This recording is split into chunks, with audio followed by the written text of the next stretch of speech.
Real horny. Y'all ain't got no food. She's looking at me like there ain't no way in hell.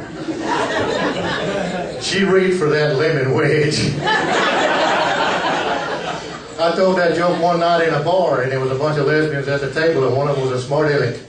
They pulled out a roll of lifesavers and started passing around each one of them. So they all had food in their mouth. Good night, sir. I'm nervous as hell.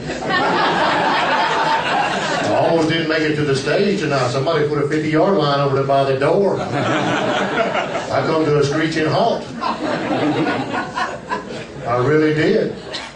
And I've already lost my set now. I mean, you screwed me up. I said, yeah, man, it'll be all right. I'm trying to read my beer bottle. It says Bud Light. Either that or I'm not wearing panties. I'm not sure what that is. No, actually, it's embarrassing prescriptions is my next joke.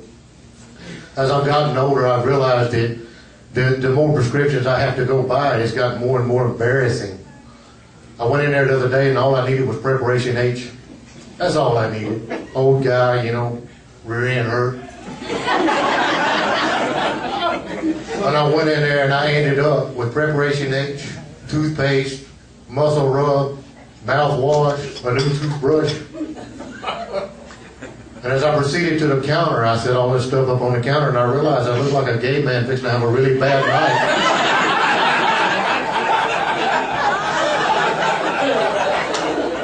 Y'all like that, huh? So, what really got me is when the cashier, she looked at me, and I noticed also that the more embarrassing the product, the hotter the cashier. She goes, "Sir, how are you doing today?" And all I can think is, if I don't mix these 3 tubes up, I should be all right. Unfortunately, I did. You talk about an icy hot? You only do that one time in your life, trust me. Yeah, that was bad, wasn't it? I was embarrassed for myself. Let me tell you, I bought a block of ice and sat on it for an hour. But I decided I was going to take that Preparation H and get rid of these wrinkles around my eyes. So I put it on the back of my head so it pulled all that skin tight. I look like a very surprised Chinese person with a Cajun accent. It was fun, let me tell you. Y'all are a good crowd tonight. I like y'all. Y'all give yourself a round of applause.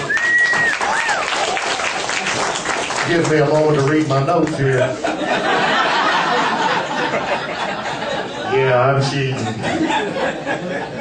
It still says Bud Light, no panties. I'm glad I ain't got panties on. Last time I wore a thong, it was embarrassing. You just don't go fishing in that shit, let me tell you. Not with a buddy either, let me tell you. You damn sure don't catch gators with them either. I'm still not sure what my notes say.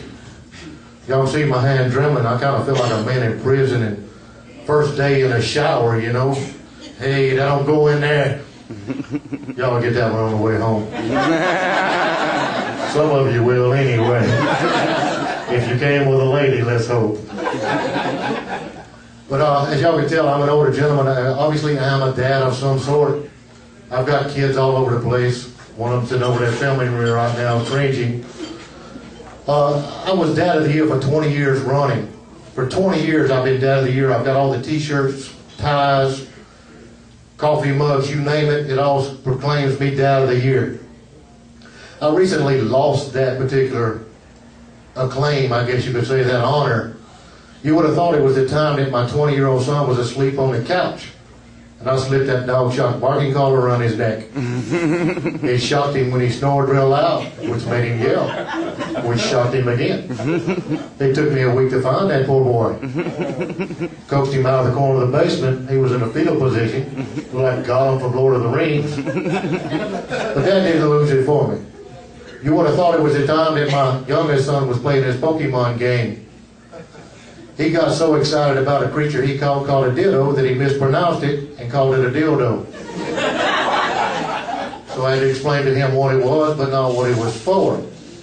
I told him to ask his mama when I dropped him off. I can only imagine that particular conversation.